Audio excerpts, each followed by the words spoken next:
Hello दोस्तों, welcome to sleepy classes. तो आज के सेशन में CDS 2024 का जो रिसेंटली एग्जाम हुआ है उसके इकोनॉमी के 15 सवाल हम डिस्कस करेंगे। अब देखिए, जो फर्स्ट रिएक्शन मेरा था इस क्वेश्चन पेपर को देख के कि भैया यूपीएससी ने सेट किया है तो काफ़ी बाउंसर भरे सवाल बीच में आपको देखने को मिलेंगे। तो चलिए थोड़ा सा आइडिया लग जाएगा किस प्रकार से इस साल भी आप एक्सपेक्ट कर सकते हैं आने वाला एग्ज़ाम जो कि आपका जून के महीने में है। तो शुरुआत करते हैं। शुरुआत करने से पहले आप सभी को पता है कि भैया समय है अभी रिवीजन करने का, तो उसी को मद्देनजर रखते हुए रैपिड रिवीजन कोर्स रन किया जा रहा है। डिटेल्स आपके सामने अवेलेबल हैं।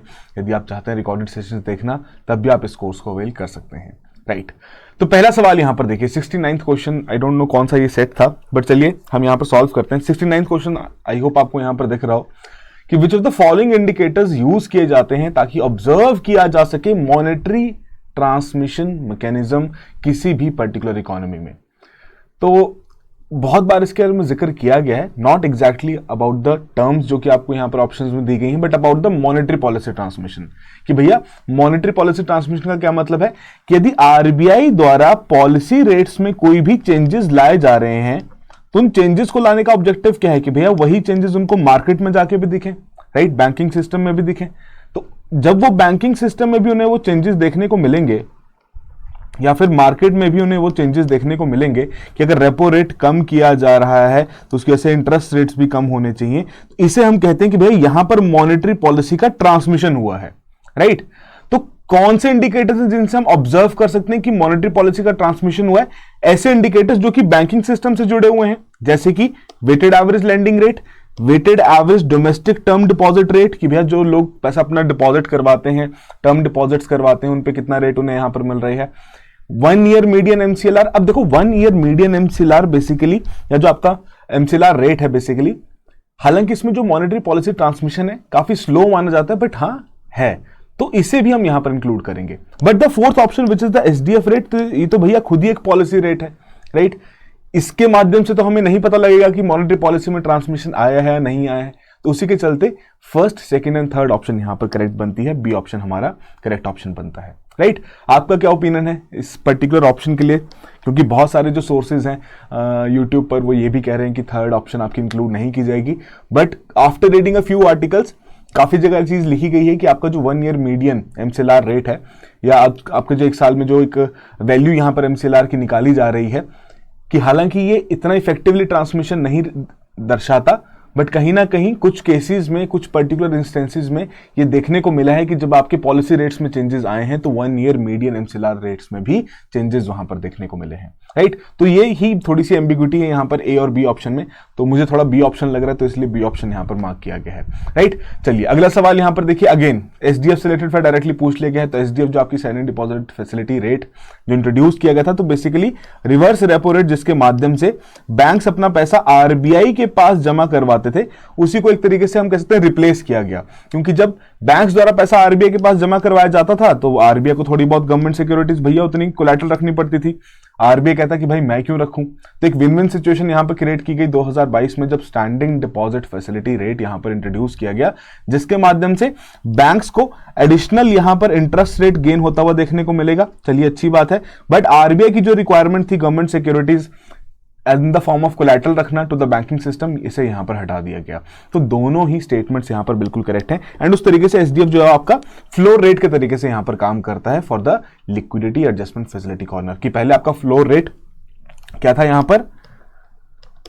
रिवर्स रेपो, है ना, तो उसी के चलते रिवर्स रेपो रेट को ही यहां पर रिप्लेस किया गया था, and SDF rate was the new floor rate. माने कि अब आपका एसडीएफ रेट सबसे कम देखने को मिलेगा, फिर आपका रेपो रेट आएगा, फिर आपका मार्जिनल स्टैंडिंग फैसिलिटी रेट आएगा।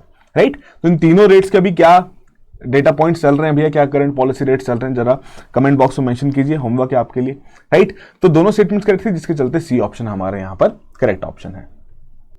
अगला सवाल बहुत ही सिंपल सा डब्ल्यूपीआई के ऊपर बेस्ड है कि भैया वेटेजेस से रिलेटेड, तो इजीली बी ऑप्शन हमारी यहाँ पर करेक्ट ऑप्शन है। पहले में कह रहे हैं कि फ्यूल एंड पावर की ज्यादा वेटेज है देन द प्राइमरी आर्टिकल्स, ऐसा नहीं है। प्राइमरी आर्टिकल्स की सेकंड रैंकिंग पे वेटेज है, सबसे ज्यादा मैन्युफैक्चर्ड प्रोडक्ट्स की है, जो कि सेकंड स्टेटमेंट में पूछा गया था, जिसके चलते बी ऑप्शन हमारी यहाँ पर करेक्ट ऑप्शन है।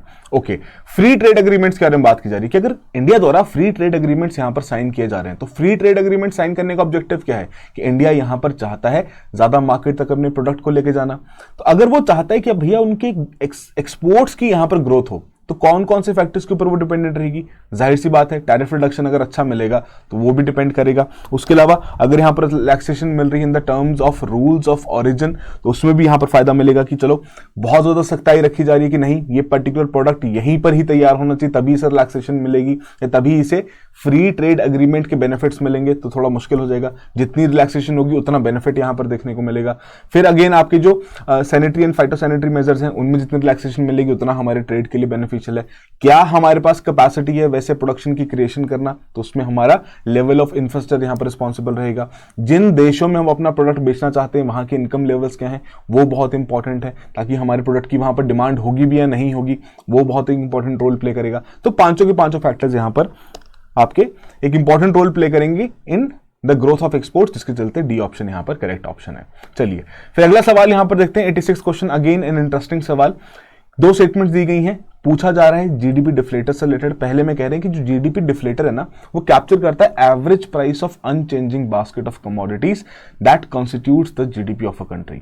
तो देखिए जीडीपी डिफ्लेटर के बारे में जब भी हम बात करते हैं तो सिंपल सा फॉर्मूला यहां पर ये रहता है कि भैया आपकी जो नॉमिनल जीडीपी है उसको डिवाइड कर दो भैया रियल जीडीपी से, है ना। सिंपल सा जो हम बार बार पढ़ते रहते हैं, बट थोड़ी सी इसकी एप्लीकेशन है इस क्वेश्चन में डिफरेंट देखने को मिलेगी। तो न्यूमरस टाइम्स पे आपने ये चीज सुनी भी होगी कि जीडीपी डिफ्लेटर को कंपेयर किया जाता है with that of the CPI, कि सीपीआई यहां पर आपका इन्फ्लेशन मेजर करने के लिए यूज किया जाता है, बट सीपीआई केस में क्या है कि आपकी फिक्स्ड बास्केट ऑफ कमोडिटीज है, राइट। जीडीपी डिफ्लेटर भी आपके एक तरीके से इन्फ्लेशन कैप्चर कर रहा है। कैसे? नॉमिनल जीडीपी आपके करंट प्राइसेस यूज किए जा रहे हैं, राइट, एंड रियल जीडीपी में आपके बेस ईयर के प्राइसेस यहां पर यूज किए जा रहे हैं, तो दोनों के बीच में डिफरेंस आएगा, हम वहां से लेवल ऑफ इन्फ्लेशन कैप्चर कर पाएंगे। तो बट जीडीपी डिफ्लेटर के केस में खास बात क्या कही जाती है कि भैया यहां पर आपके ना ऐसा नहीं है कि फिक्स्ड बास्केट ऑफ कमोडिटीज है, नहीं, जितनी प्रोडक्शन यहां पर देखने को मिल रही है किसी भी साल में एक पर्टिकुलर इकोनॉमी में, जिसके चलते जीडीपी वहां पर क्रिएट हो रही है, राइट, उतना ही यहां पर ये कैप्चर करेगा। तो उस केस में आपकी जो पहली स्टेटमेंट वो इनकरेक्ट है कि आपका ये फिक्स्ड बास्केट ऑफ कमोडिटीज को रिफ्लेक्ट नहीं करता, राइट। उसी तरीके से सेकंड में जो कहा जा रहा है कि GDP deflator can be used to measure the real GDP of an economy but not the inflation rate. Again जैसे कि हमने डिस्कस किया कि इन्फ्लेशन कैप्चर करने के लिए भी आपका जीडीपी डिफ्लेटर यूज किया जाता है, जिसके चलते दोनों स्टेटमेंट्स इनकरेक्ट होते हुए डी ऑप्शन हमारी यहां पर करेक्ट ऑप्शन है, राइट। चलिए 87th क्वेश्चन, अगेन वही चीज, प्राइस इंडेक्स के बारे में बात की जा रही है, जो हमारे द्वारा सीपीआई और डब्ल्यूपीआई की कैप्चरिंग यहां पर की जाती है, उसी के बारे में यहां पर डिस्कशन किया जा रहा है। दो स्टेटमेंट्स यहां पर आपको दी गई हैं, और अभी जो बात की हमने जीडीपी डिफ्लेटर और सीपीआई के बीच में कि सीपीआई भैया आपका फिक्स्ड बास्केट ऑफ कमोडिटीज है, उसी के प्राइसेस में चेंज को कैप्चर कर पाता है, वहीं जीडीपी डिफ्लेटर आपके ओवरऑल इकोनॉमी में किस प्रकार का इन्फ्लेशन देखने को मिल रहा है उसे कैप्चर करने में ज्यादा सक्षम रहता है, राइट। तो पहली स्टेटमेंट में वही कहा जा रहा है कि भैया जो आपका प्राइस इंडेक्स रहेगा वो कैप्चर करेगा change in the average price of a constant basket of commodities, बिल्कुल सही बात है, राइट। सेकंड में देखो कि प्राइस इंडेक्स जब भी निकाला जाता है तो आपको पता है कि बेस ईयर की वैल्यूज यहां पर यूज की जाती हैं। Again one important homework for you कि सीपीआई के लिए भैया क्या आपका बेस ईयर है और डब्ल्यूपीआई के लिए क्या बेस ईयर है, थोड़ा सा याद करो इन चीजों को और मेंशन करो कमेंट बॉक्स में। ऐसे 3-4 होमवर्क आज मिलेंगे क्योंकि सवाल बहुत ज्यादा हैं, तो उन्हीं का आंसर करते रहना। तो आपका दूसरा होमवर्क यहां पर ये रहा, राइट। तो बेस ईयर की वैल्यूज यूज की जाती हैं, तो यहां पर क्या कहा जा रहा है कि बेस इंडेक्स अगर यहां पर वैल्यू लेता है 100, 110, 121 तीन कंसेक्यूटिव सालों में, तो इन्फ्लेशन रेट सेकंड और थर्ड ईयर में 10% और 21% होगा।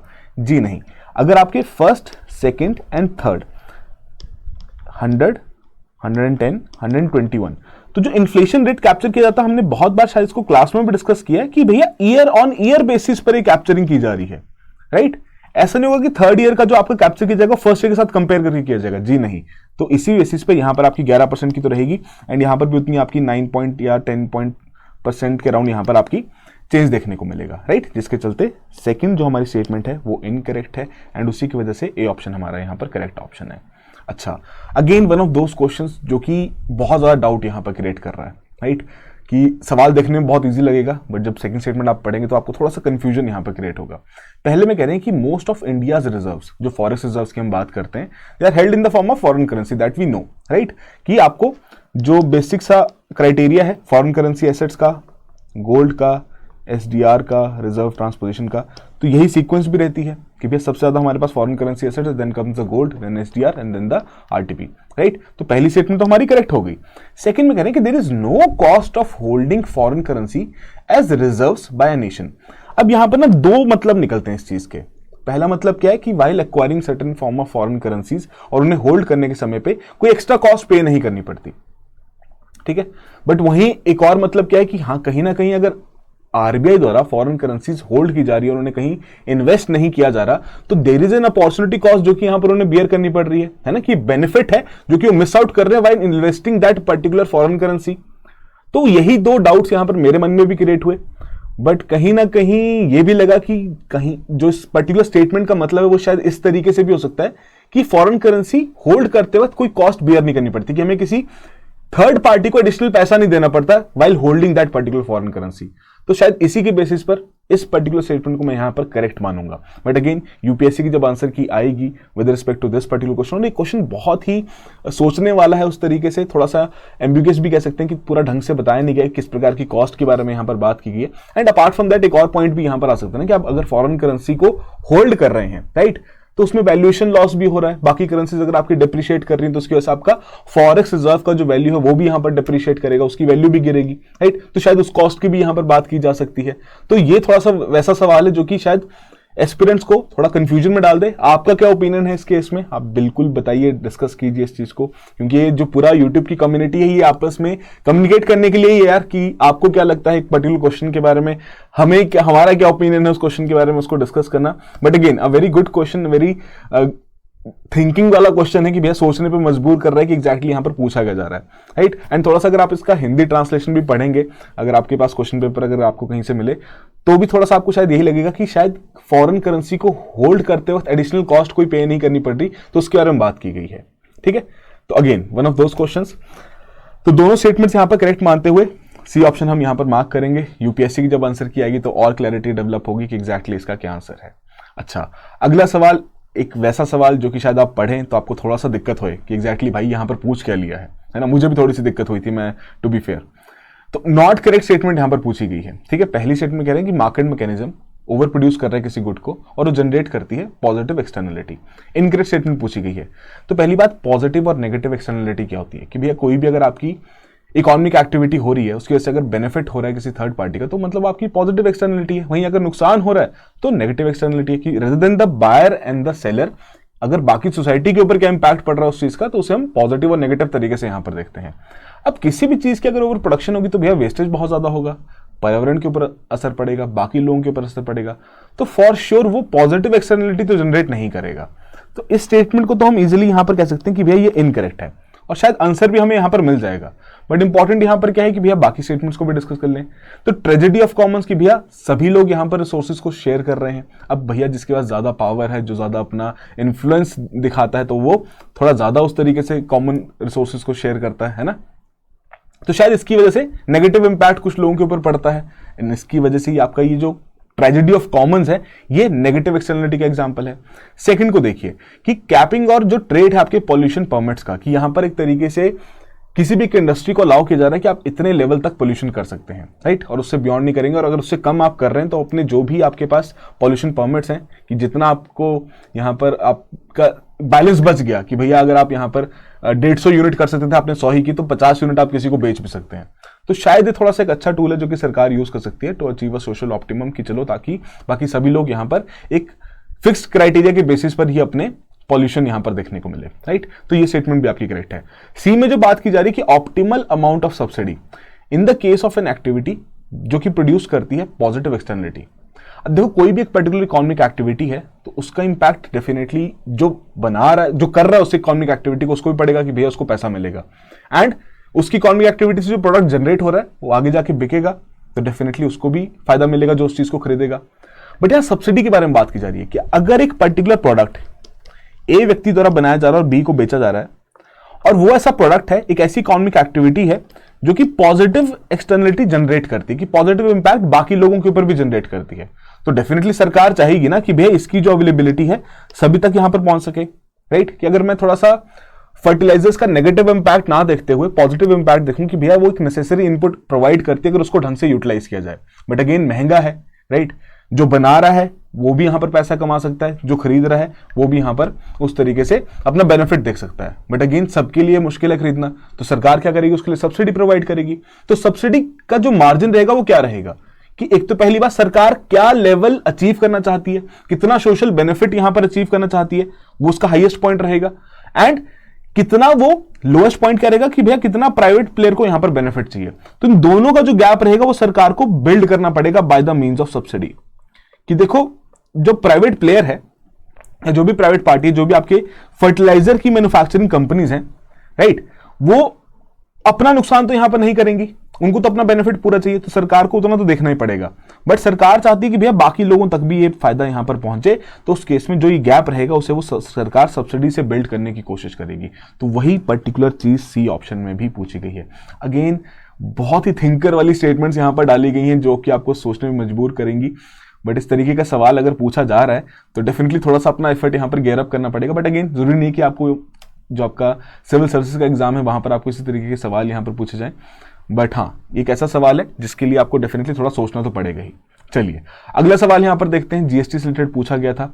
इजीली सी ऑप्शन पे हम मार्क कर सकते हैं कि भैया जो आपके प्रेशियस मेटल्स हैं, सभी को पता है कि भैया 3% पर आपके इस पे एक्स्ट्रा जीएसटी लगाया। जैसे गोल्ड के ऊपर आपकी जो मेकिंग है वो तो लगती है, बट एक्स्ट्रा आपका 3% का जीएसटी भी वहां पर लगता है। 115 जो आपकी अमेंडमेंट थी आपका आई थिंक 2011 में यहां पर आई थी, जिसके चलते alcohol for human use as well as जो आपके पेट्रोलियम प्रोडक्ट से उनको जीएसटी के एम्बेट से बाहर रखने की यहां पर बात की गई थी, राइट। एंड 122 वाली जो अमेंडमेंट की आपकी सेकंड स्टेटमेंट है वो भी करेक्ट है। एंड जो आपके डायमंड है उस पर आपका 0.25% का यहां पर टैक्स रेट लगाया जाता है, राइट। तो सी ऑप्शन यहां पर आपकी इनकरेक्ट है, इनकरेक्ट पूछी गई थी, उसी के चलते यहां पर सी ऑप्शन करेक्ट ऑप्शन माना जाएगा। अगला सवाल देखें तो भैया रिपोर्ट जो थी आपकी तेंदुलकर कमेटी जो कि 2009 में प्रस्तुत की गई थी, राइट। कब इस तेंदुलकर कमेटी का संगठन किया गया था, थोड़ा सोचिए, कमेंट बॉक्स में मेंशन कीजिए। आपका अगला होमवर्क यही है। तो which of the following statement with respect to this, ये करेक्ट है। दो स्टेटमेंट्स दी गई हैं। पहले में कह रहे हैं जो कमेटी है इन्होंने यूज किया all India urban poverty line basket as a reference, ताकि रूरल और अर्बन पॉवर्टी के दोनों लेवल्स यहां पर डिफाइन किए जा सके। अब देखो खास बात क्या थी इस पर्टिकुलर कमेटी के बारे में कि पहले जिस प्रकार के मेट्रिसेस यूज किए जा रहे थे ना कि भैया पॉवर्टी लाइन क्या होनी चाहिए, तो आपका पहले वो ना फूड कैलोरी बेस्ड था कि भैया इतनी अगर किसी को कैलोरीज मिल रही हैं एक दिन में, है ना, वो कमा पा रहा है, उतना खाना खा पा रहा है, उसके बियॉन्ड अगर नहीं कर पाता तो भैया आपको बिलो पॉवर्टी लाइन रहेगा, अगर उससे ज्यादा कर पा रहा है तो भैया अब पॉवर्टी लाइन रहेगा। तो इस कमेटी ने उस पर फोकस नहीं किया, उसके बियॉन्ड गए और बोला कि सिर्फ खाना ही इंपॉर्टेंट नहीं है, बाकी चीजें भी इंपॉर्टेंट है ना, आपकी एजुकेशन इंपॉर्टेंट है, हेल्थ इंपॉर्टेंट है, सैनिटेशन इंपॉर्टेंट है। तो बाकी पैरामीटर्स को भी उन्होंने यहां पर देखा एंड उसके बेसिस पर दोनों लिए rural as well as urban areas के लिए, दोनों रीजन्स के लिए आपके पॉवर्टी लेवल्स यहां पर डिराइव किए, राइट। तो पहली स्टेटमेंट बिल्कुल करेक्ट है। सेकंड में जो बात की गई कमेटी ने एंकर किया poverty line to the official food calorie norms जो कि पहले अडॉप्ट किए गए थे, तो ऐसा बिल्कुल भी नहीं है। Only first statement is correct. और यही चीज ना आपका डाउन टू अर्थ का आर्टिकल भी था, उसमें भी यहां पर मेंशन की गई थी। पीआईबी का एक डॉक्यूमेंट था, उसमें आपका यहां पर डायरेक्टली लिखा गया कि दो जो आपका एक्सपर्ट ग्रुप तेंदुलकर था, they had decided not to anchor the poverty line to the then official जो आपकी कैलोरी नॉर्म्स वहां पर यूज किए जाते थे, ठीक है जी, जो आपके सिंस 1979 वहां पर यूज किए जाते कि भैया इतने कैलोरीज आपकी मिलनी चाहिए। बट उसके बियॉन्ड जाते हुए इन्होंने दोनों केसेस में अर्बन एज वेल एज आपके जो रूरल एरियाज हैं उस केस में एक बताया गया कि कितना पैसा यहां पर कमाना जरूरी है, ठीक है। चलिए बेसिक से पॉइंट्स, एक तरीके से स्टैटिक भरा सवाल था, तो ए ऑप्शन यहां पर आपकी correct option. But again one of those things जो कि शायद आपको यहां पर कंफ्यूज कर दे कि एग्जैक्टली यहां पर पूछा जा रहा है, राइट। अगला सवाल देखते हैं। तो यहां पर एक और फैक्चुअल भरा सवाल, राइट, जो हम बहुत ज्यादा नहीं पढ़ते ऐसी चीजों के बारे में, बिल्कुल फैक्ट बेस्ड चीज यहां पर आपसे पूछ ली गई है कि पेट्रोलियम प्रोडक्ट्स के ऊपर आपको पता है सरकार द्वारा एक्साइज ड्यूटीज लगाई जाती हैं। अच्छा अगला सवाल एक और आपके लिए यहां पर ये रहा, एक्साइज ड्यूटी और कस्टम ड्यूटी के बीच में क्या फर्क है। फोर्थ होमवर्क आपके लिए ये यहां पर मेंशन कर दिया गया है कि एक्साइज ड्यूटी और कस्टम ड्यूटी के बीच में क्या फर्क है, प्लीज मेंशन कीजिएगा। Coming back to this particular question, 90 second. कहा जा रहा है कि यस केंद्र सरकार सर्टेन पेट्रोलियम प्रोडक्ट्स के ऊपर टैक्सेस लगाता है, राइट। पर पूछा जा रहा है कि ऐसे कौन से टैक्सेस हैं जो कि वो स्टेट के साथ शेयर नहीं करता। तो बहुत सारा डाउट था इस केस में। सर्टेन प्रोडक्ट्स हैं, देखो 3 तरीके की एक्साइज ड्यूटीज आपकी जगह जगह मेंशन की होंगी, है ना। बेसिक एक्साइज ड्यूटी है, additional excise duty and special additional excise duty है, राइट। तो थर्ड के केस में तो काफी क्लियर है कि जो स्पेशल एडिशनल एक्साइज ड्यूटी है सरकार कभी कभी किन्हीं किन्हीं प्रोडक्ट्स के ऊपर लगाती है, जैसे कि हम कह सकते हैं जो विंडफॉल टैक्सेशन भी हमें देखने को मिलती है वो इस प्रकार के स्पेशल एडिशनल एक्साइज ड्यूटीज के माध्यम से वहां पर लगाया जाता है, राइट। तो ये तो सरकार नहीं शेयर करती। सर्टेन प्रोडक्ट्स हैं जिनके लिए एडिशनल एक्साइज ड्यूटी सरकार शेयर कर लेती है स्टेट के साथ, बट ऐसे जो पेट्रोलियम प्रोडक्ट्स हैं उस केस में एडिशनल एक्साइज ड्यूटी सरकार द्वारा शेयर नहीं की जाती है। तो सेकंड और थर्ड दोनों ही ऐसी ड्यूटीज हैं जो कि सरकार स्टेट के साथ, स्टेट गवर्नमेंट के साथ शेयर नहीं करती, जिसकी वजह से डी ऑप्शन हमारा यहां पर करेक्ट ऑप्शन है, राइट। तो इसमें भी थोड़ा सा कंफ्यूजन रहा होगा जिन जिन लोगों ने एग्जाम दिया है, एंड आपके लिए भी थोड़ा सा रहा होगा कि जब आपने इस क्वेश्चन को देखा होगा कि बिल्कुल ही बहुत फैक्चुअल चीज यहां पर पूछी गई। और जीएसटी से रिलेटेड दोनों सवाल देख लो, दिस पर्टिकुलर क्वेश्चन ऑल्सो, ये भी डायरेक्टली आपका फैक्ट बेस्ड सवाल यहां पर पूछा गया, ठीक है, बिल्कुल ही टू द पॉइंट बात आपसे पूछ ली गई, तो वैसे ही यहां पर भी आपसे पूछा गया, राइट। अगला सवाल देखें तो the level of per capita GDP किस चीज के ऊपर डिपेंड करता है कि डेफिनेटली जितना आपकी जो वर्किंग पॉपुलेशन रहेगी, डेमोग्राफिक डिविडेंड जब ज्यादा रहेगा उतना ही बेहतर रहेगा इकोनॉमी के लिए कि भैया उतना ही ज्यादा आपके पास ह्यूमन रिसोर्स अवेलेबल है जो कि आपके ओवरऑल प्रोडक्शन में कंट्रीब्यूट कर सकता है, जिसकी वजह से डेफिनेटली आपके जो पर कैपिटा जीडीपी के लेवल्स हैं वो यहां पर बढ़ सकते हैं, ठीक है जी। सेकंड, वर्क पार्टिसिपेशन रेट की कितने लोग पार्टिसिपेट कर पा रहे हैं, वर्क फोर्स में कितना लोग हिस्सा ले पा रहे हैं ऑफ द ओवरऑल पॉपुलेशन, वो यहाँ पर बहुत इंपॉर्टेंट रोल प्ले करेगा। एंड सबकी प्रोडक्टिविटी कितनी है वो भी यहाँ पर रहेगा, कि ऐसा ना हो प्रोडक्टिविटी कम रही तो भैया ज्यादा पॉपुलेशन होना या ज्यादा लोगों का वर्किंग पॉपुलेशन में होना उसको कोई फायदा देखने को नहीं मिलेगा। तो तीनों की तीनों यहाँ पर इंपॉर्टेंट पैरामीटर्स हैं, तीनों के ऊपर डिपेंड करेगा आपका level of per capita GDP, जिसके चलते डी ऑप्शन हमारी यहाँ पर करेक्ट ऑप्शन है। तो ऐसे सिंपल सवाल भी वहां पर आपसे पूछे गए थे। अगला सवाल again one of those things जो कि हम बैंकिंग में डिस्कस करते ही हैं कि M1 जो आपका नैरो मनी है उसमें कौन कौन सी आइटम्स या कौन कौन सी टर्म्स आपकी यहां पर इंक्लूड की जाती हैं। रिजर्व्स बिल्कुल नहीं आती, M0 में आती है, करेंसी डेफिनेटली इंक्लूड किया जाता है, टाइम डिपॉजिट्स आपके M3 में आते हैं, एंड जो डिमांड डिपॉजिट्स है वो डेफिनेटली आपके M1 में इंक्लूड किए जाते हैं, राइट। जिसकी वजह से सेकंड एंड फोर्थ आपका करेक्ट है, सी ऑप्शन करेक्ट ऑप्शन है। अगला सवाल अगर हम देखें 95वां सवाल, अगेन थोड़ा सा सोचेंगे कि भैया क्या एग्जैक्टली पूछा गया है। इनकरेक्ट स्टेटमेंट पूछी गई है with respect to national income accounting for India, थोड़ा एनसीईआरटी बेस्ड हम इस चीज को कह सकते हैं। कह रहे हैं कि इंपोर्ट्स आपके सब्सट्रैक्ट किए जाते हैं while calculating gross domestic product, तो बिल्कुल सही बात है यार, हम वो वाला फॉर्मूला यूज करते हैं ना एक्सपेंडिचर वाला, अगर यूज करें तो जीडीपी के केस में हम यही तो कहते हैं C प्लस आई प्लस जी प्लस एक्स, एक्स आपका बेसिकली नेट एक्सपोर्ट्स है विच रिप्रेजेंट्स एक्सपोर्ट्स माइनस इंपोर्ट्स, कि भाई ये ऐसे पर्टिकुलर प्रोडक्ट्स हैं जो कि हमारे देश में क्रिएट नहीं किए गए हैं, तो जीडीपी में तो वही चीजें आएंगी ना जो हमारे देश की सरजमीन में रहते हुए क्रिएट की गई हैं, है ना। The value of final goods and services जो कि एक पर्टिकुलर डिफाइंड टेरिटरी के अंदर एक गिवन टाइम पीरियड में तैयार की जा रही हैं, राइट।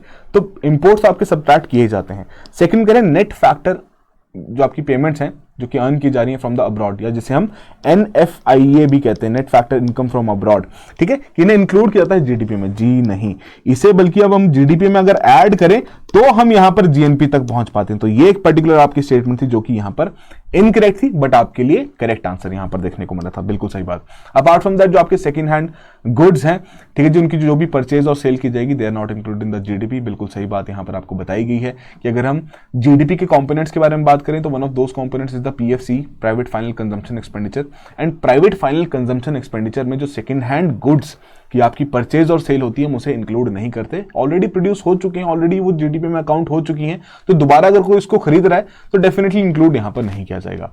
उसके अलावा inventories definitely they form a important portion in the gross domestic capital formation, कि आपकी जो ग्रॉस कैपिटल फॉर्मेशन है उसमें GFCF इन्वेंट्रीज जो आपके चेंजेस इन स्टॉक्स आ रहे हैं इन सभी को हम इसमें इंक्लूड करते हैं। तो डी भी आपको यहां पर करेक्ट है, बी ऑप्शन इनकरेक्ट होते हुए यहां पर आपकी करेक्ट ऑप्शन देखने को मिलती है, राइट। तो आई होप आपने इस क्वेश्चन को अगर जिसने भी अटेम्प्ट किया है तो अच्छे से अटेम्प्ट किया हो तो अच्छी बात है भाई। चलिए लास्ट सवाल यहां पर देखते हैं, ठीक है, 15th question and 96 to be precise of this particular question paper, कि under the normal downward sloping demand curve and fully elastic supply curve of a commodity, ये आपका इसी तरीके से डाउनवर्ड स्लोपिंग डिमांड कर्व देखने को मिलता है कि अगर डिमांड जिस साइड आपकी यहाँ पर क्वांटिटी है एंड यहाँ पर आपका प्राइस है, राइट। आई होप यहाँ पर आप देख पा रहे हो, यहाँ पर आपका क्वांटिटी है इस साइड पे एंड वाई एक्सिस पे आपका प्राइस है। अगर आपका डिमांड बढ़ता हुआ देखने को मिलता है तो उसके इसमें आपको प्राइस भी फिर उस तरीके से बढ़ते हुए देखने को मिलता है, मतलब इस तरीके से डिमांड यहाँ पर बढ़ती हुई देखने को मिलेगी। And fully elastic supply curve, fully elastic supply curve basically आपकी स्ट्रेट लाइन है कि यहां पर इस पर्टिकुलर प्राइस पर कितनी भी सप्लाई इंश्योर की जा सकती है, उसके बियॉन्ड या उससे कम दिक्कत आ जाएगी सप्लाई इंश्योर करने में। ठीक है, एक पर्टिकुलर पॉइंट पर, एक पर्टिकुलर प्राइस पर आपकी पूरी तरीके से सप्लाई यहां पर इंश्योर की जा सकती है। इसमें कह रहे हैं कि अगर डिमांड में डिक्रीज देखने को मिले, एक्सोजेनस डिक्रीज देखने को मिले, तो उसके से क्या होगा? अगर आपकी डिमांड यहां पर फॉल कर जाए तो उस केस में जो आपका क्वांटिटी है, या अगर हम यहां पर देखें क्वांटिटी 1 एंड क्वांटिटी 2, तो क्वांटिटी 1 में से डेफिनेटली यहां पर डिक्रीज देखने को मिल रहा है, बट प्राइस में डिक्रीज देखने को नहीं मिलेगा because full elastic supply curve है। सही बात है। तो उस केस में यहां पर क्या है, ऑप्शंस क्या है? Increase in the equilibrium price, नहीं भाई, प्राइस तो आपका कांस्टेंट रह रहा है। Decrease in the equilibrium price, नहीं भाई, प्राइस अगेन कांस्टेंट है। Decrease in the equilibrium quantity and no change in the price, जी हां, ये ऑप्शन यहां पर हमारी बन सकती है, जिसके चलते सी ऑप्शन यहां पर हमारा करेक्ट ऑप्शन है। तो भाई ये जो 15 सवाल हमने देखे, बाकी भी और आपके इको के सवाल इसमें थे जो कि थोड़ा सा कोरिलेट कर रहे थे इंटरनेशनल रिलेशंस के साथ। ठीक है जी, तो डेफिनेटली कुबेर सर चाहेंगे तो आपके साथ बिल्कुल डिस्कस किए जाएंगे। कह भी रहे थे कि आईआर के सवाल भी डिस्कस किए जाएंगे सीडीएस से। बट ये जो 15 सवाल यहां पर है ना, थोड़ा सा तो आइडिया आप लगा सकते हैं कि चलो थोड़ा यूपीएससी इन पर्टिकुलर सवालों के माध्यम से बहुत ही फैक्चुअल और बेसिक और कंसेप्चुअल वाली चीजें यहां पर पूछ रहा है, जो कि जनरली हम मिस आउट कर देते हैं, बाकी चीजें हम पढ़ते रहते हैं। इट्स नॉट लाइक कि वो चीजें आपके लिए रेलेवेंट नहीं है, सिलेबस का पार्ट नहीं है, बिल्कुल है जी। बट अगेन थोड़ा सा फोकस रखना पड़ेगा कि बेसिक्स भी रिवाइज करते रहें, राइट। एंड रिवीजन बहुत इंपॉर्टेंट रोल यहां पर प्ले करने वाली है, एंड प्रैक्टिस ऑल्सो, राइट। तो इन 15 सवालों में आपने डेफिनेटली अटेम्प्ट किए ही होंगे, तो जो भी आपका स्कोर रहा है भाई कमेंट बॉक्स में जरूर मेंशन कीजिएगा। एंड किसी भी सवाल में अगर कोई दिक्कत लग रही हो कि नहीं ये ऑप्शन नहीं है, ये ऐसा नहीं हो सकता, तो भाई देखो थोड़ा सा वेट करना पड़ेगा यूपीएससी के आंसर की फाइनल आने में, एंड तभी। और ऐसा देखने को मिला है बहुत बार, यूपीएससी के ऐसे सवाल वहां पर देखने को हमें मिले हैं जिसमें हमें फुल क्लैरिटी डेवलप नहीं हो पाती कि एग्जैक्टली यहां पर आंसर क्या है ना, किस तरीके से यहां पर पूछा गया है। चलिए, फिर भी जो भी आपका स्कोर रहा है कमेंट बॉक्स में जरूर मेंशन कीजिएगा। So that will be all the very best, have a good preparation.